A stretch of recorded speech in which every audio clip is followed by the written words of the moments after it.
మన ఈ ఛానల్‌ని సబ్స్క్రైబ్ చేసుకున్న ప్రతి ఒక్కరికి నా హృదయపూర్వకంగా కృతజ్ఞతలు. ఇంకా ఎవరైనా మన ఈ ఛానల్‌ని సబ్స్క్రైబ్ చేసుకోకపోతే సబ్స్క్రైబ్ చేసుకోండి.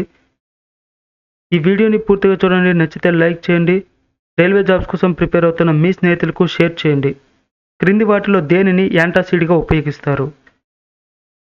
మన జీర్ణాశయంలో హెచ్‌సిఎల్ అనేది అధిక మోతాదులో రిలీజ్ అయినప్పుడు మనకి అజీర్తి లేదంటే కడుపులో మంట, ఎసిడిటీ అనేది ఫార్మ్ అవుతుంది.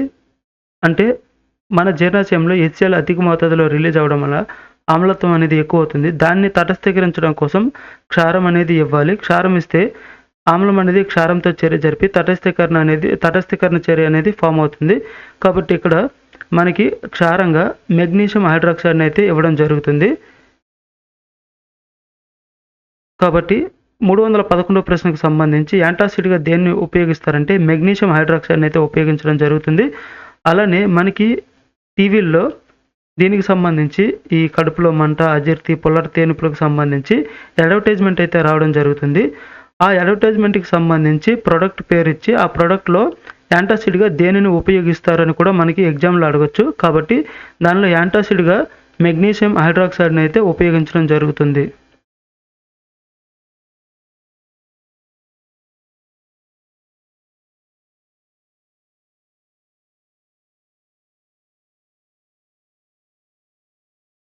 మిల్క్ ఆఫ్ మెగ్నీషియా అని క్రింది వాటిలో దేనిని పిలుస్తారు?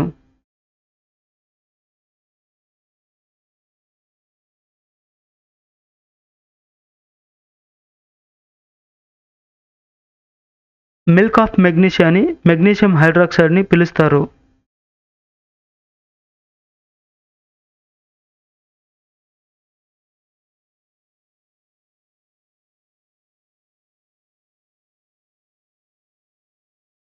మెగ్నీషియం హైడ్రాక్సైడ్‌ని ద్రావణాన్ని మిల్క్ ఆఫ్ మెగ్నీషియా అని పిలుస్తారు. దీనిని యాంటాసిడ్‌గా అయితే ఉపయోగించడం జరుగుతుంది. క్విక్ లైమ్ అని క్రింది వాటిలో దేనిని పిలుస్తారు?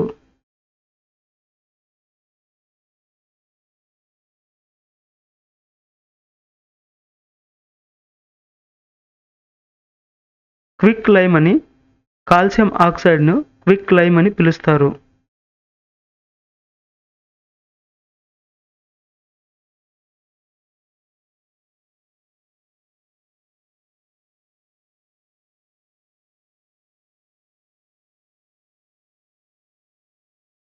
మనకి రక్తంలోని హిమోగ్లోబిన్‌లో ఉండే లోహం ఏదని అడుగుతారు. లేదంటే హిమోగ్లోబిన్ కేంద్రక పరమాణు అయాన్‌గా క్రింది వాటిలో ఏది ఉంటుందని కూడా ప్రశ్న రావచ్చు.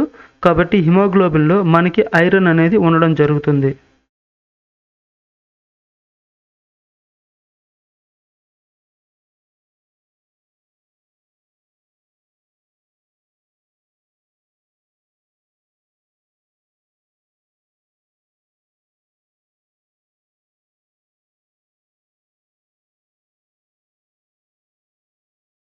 క్రింది వాటిలో ఏ లోహం అయస్కాంతీకరణం చెందదు?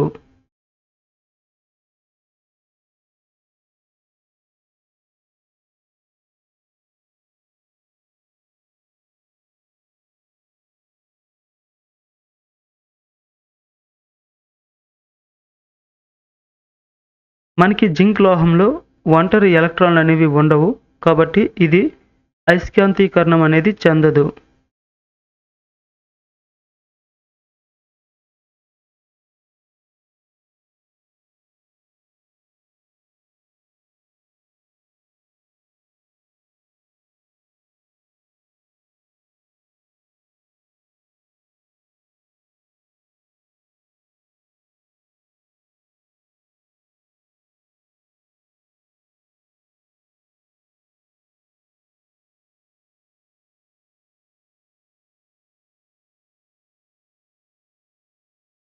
ఇనుము శాతం ఆధారంగా అత్యంత నాణ్యమైన ఇనుము ఖనిజం ఏది?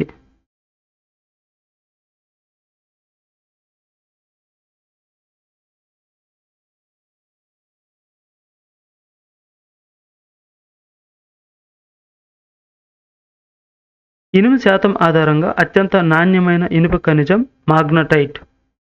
ఇనుము యొక్క ముడి ఖనిజాలు మాగ్నటైట్, హెమటైట్, లియోనైట్, సిడరైట్ అనేవి ఇనుము యొక్క ముడి ఖనిజాలు.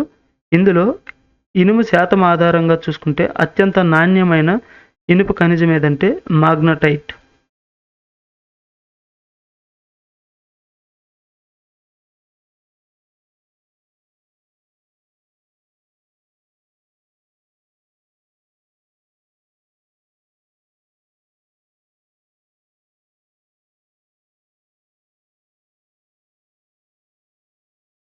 ఇనుము తుప్పు పట్టడం అనేది ఒక రసాయన చర్యన, భౌతిక చర్య, స్థిరీకరణ చర్య, అమల్గం ఏర్పడడం.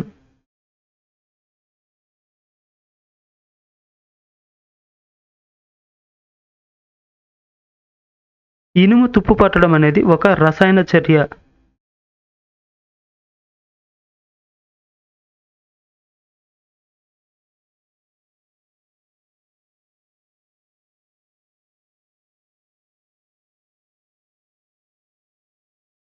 ఇనుము తుప్పు పట్టడం అనేది ఒక ఆక్సీకరణ చర్య, క్షయీకరణ చర్య, స్థిరీకరణ చర్య, ఆక్సీకరణ చర్య మరియు క్షయీకరణ చర్య. ఇనుము తుప్పు పట్టడం అనేది ఒక ఆక్సీకరణ చర్య. ఆక్సీకరణ చర్యనే రసాయన మార్పు అని కూడా పిలుస్తారు.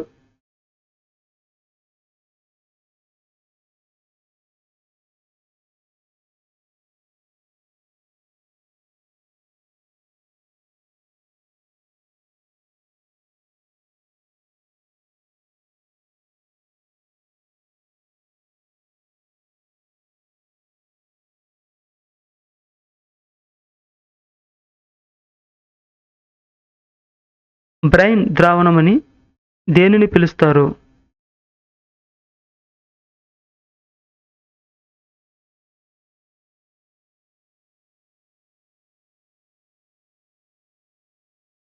సోడియం క్లోరైడ్ జల ద్రావణాన్నే బ్రైన్ ద్రావణమని పిలుస్తారు.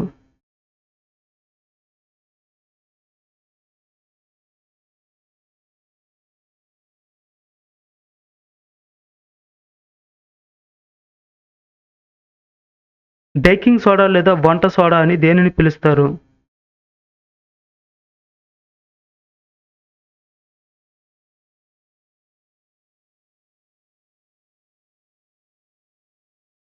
బేకింగ్ సోడా లేదా వంట సోడా అని సోడియం బైకార్బోనేట్ని పిలుస్తారు.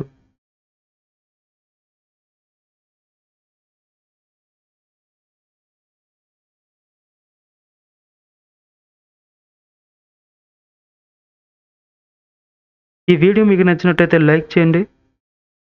ఇంకా మన ఈ ఛానల్ని ఎవరైనా సబ్స్క్రైబ్ చేసుకోకపోతే సబ్స్క్రైబ్ చేసుకోండి. రైల్వే జాబ్స్ కోసం ప్రిపేర్ అవుతున్న మీ స్నేహితులకు షేర్ చేయండి. Thank you.